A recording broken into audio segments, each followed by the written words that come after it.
Carol Davis here with a spot of sunshine just for you. See, I can be happy with or without the oxygen.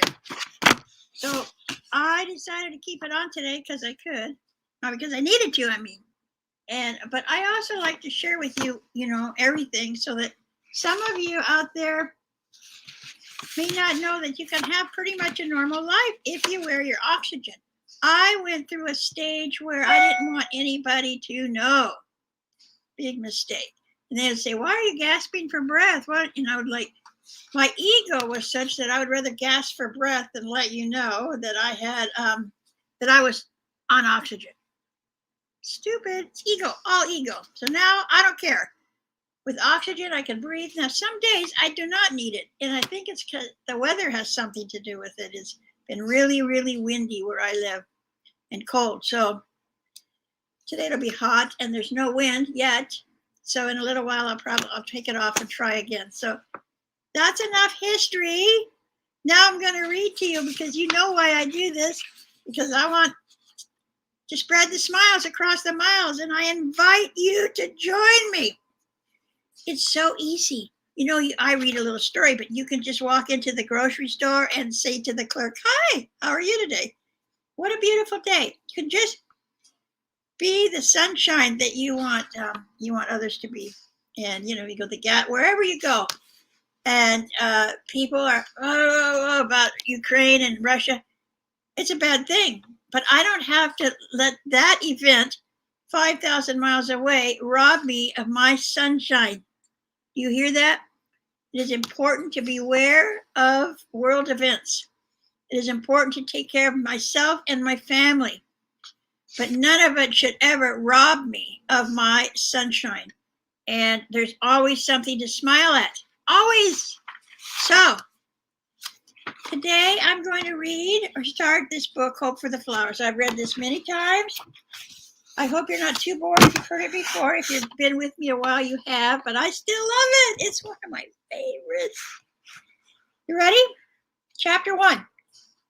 Once upon a time, a tiny striped caterpillar burst from the egg which had been home for so long. You know why I like this? Because if you really listen, it sounds just like our lives. To me. Could I say, hello, world, he said. It sure is bright out here in the sun. I'm hungry, he thought, and straight away began to eat the leaf he was born on. We do that. We wake up, we get bored, we get hungry, and we grab onto the mother's tit. It's sort of the same. And he ate another leaf and another and another. It got bigger and bigger and bigger until one day he stopped eating and thought, there must be more to life than just eating and getting bigger. It's getting dull. I can remember so many times in my life, as a kid, as a teenager, and as an adult. Is this all there is? So it's up to me to make more once I got to be an adult or a big body person. So Stripe crawled down from the friendly tree which had shaded and fed him. He was seeking more.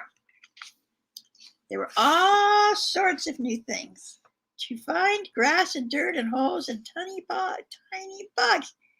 Each fascinated him, but nothing satisfied him. Each fascinated him, but nothing satisfied. Get the difference? Everything he saw fascinated him, but nothing satisfied him. I get that. When he came across some other crawlers like himself, he was especially excited. But they were so busy eating, they had no time to talk, just as Stripe had been.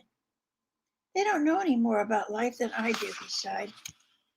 Then one day, Stripe saw some crawlers really crawling.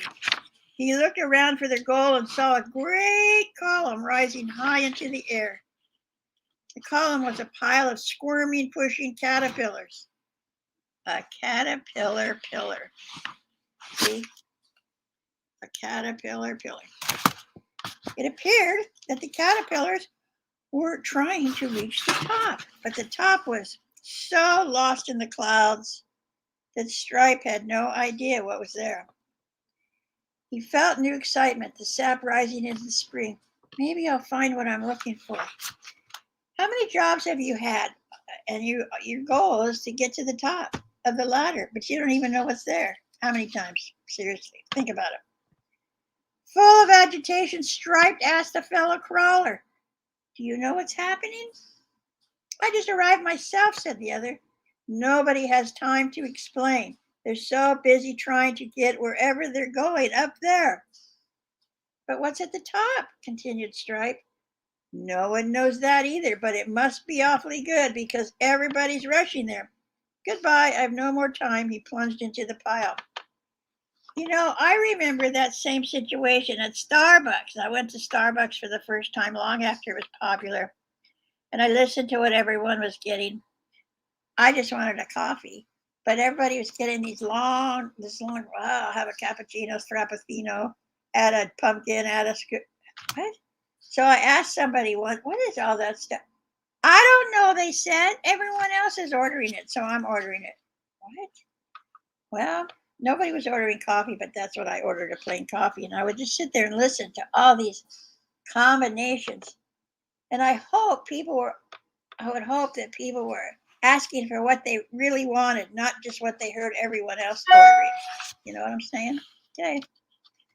Stripe's head was bursting with the new drive. He couldn't get his thoughts together. Every second, another crawler passed him and disappeared into the pillar. Only one thing to do. He pushed himself in. Now that's the end of chapter 1. Next is chapter 2. And I'm going to read that tomorrow because I blabbed too much and we're already into almost 7 minutes. So I hope you have a wonderful day. And I'll see you tomorrow. Thank you so much for being here. Remember, spread the smiles. Yay!